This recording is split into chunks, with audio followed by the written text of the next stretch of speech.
Si on enlève la religion dans nos pays, il y aura des manifestations chaque heure.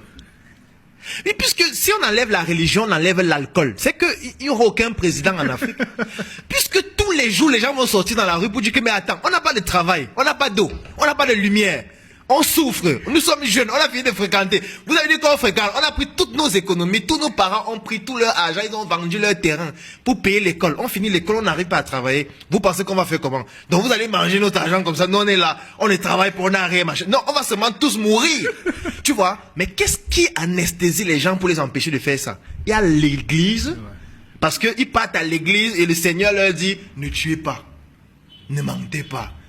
Pardonnez 999 904. Qu'est-ce qu'il fait? Il reste à l'église, il prie, il confie ses problèmes au Seigneur jusqu'au jour où il meurt de misère et de pauvreté.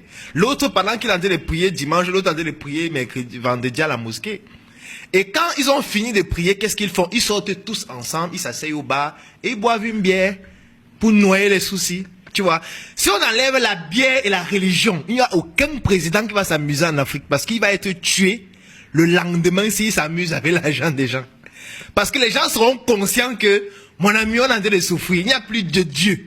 Il n'y a plus de Jésus. Il n'y a pas d'alcool. On est lucide. On n'est plus dans la bière. Tu vois. C'est pour ça que les premières industries qu'on a installées en Afrique étaient les industries brassicoles et les industries de cigarettes parce qu'il fallait noyer il fallait noyer la conscience des gens. Parce que c'est ce qui a été utilisé en Chine, ce qu'on a appelé la guerre de l'opium. Il y en a même eu deux.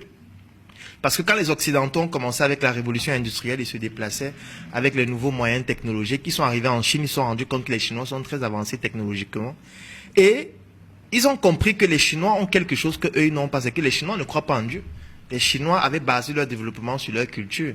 Et pour pouvoir faire en sorte que les Chinois arrêtent de progresser de manière aussi rapide, ils ont fait une guerre aux Chinois qu'on appelait la guerre de l'opium. On utilise des termes barbares pour ne pas expliquer ce que ça veut dire. La guerre de l'opium, ça veut dire qu'on vient chez vous.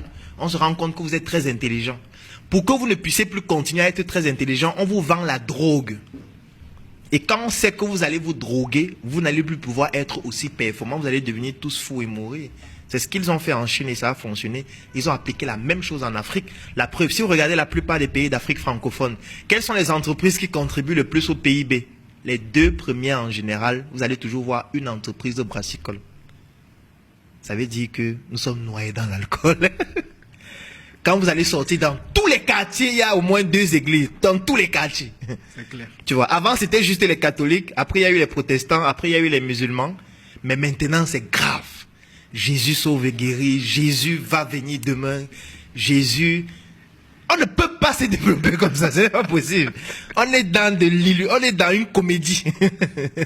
Mais c'est bien pour les politiques, parce que tant que ça reste comme ça, les politiques peuvent rester là 800 ans. Oui, parce que nous, on ne va jamais voir que la responsabilité de nos problèmes, c'est d'abord, 1, nous-mêmes, et 2, ceux qui nous dirigent. Donc, comme on ne va pas vouloir considérer que c'est nous-mêmes, puisqu'on a déjà confié au Seigneur, ceux qui nous dirigent, on a peur, on va boire la bière, et puis qu'est-ce qui va se passer? Ce qui va se passer, c'est qu'on ne va jamais se développer. Jamais.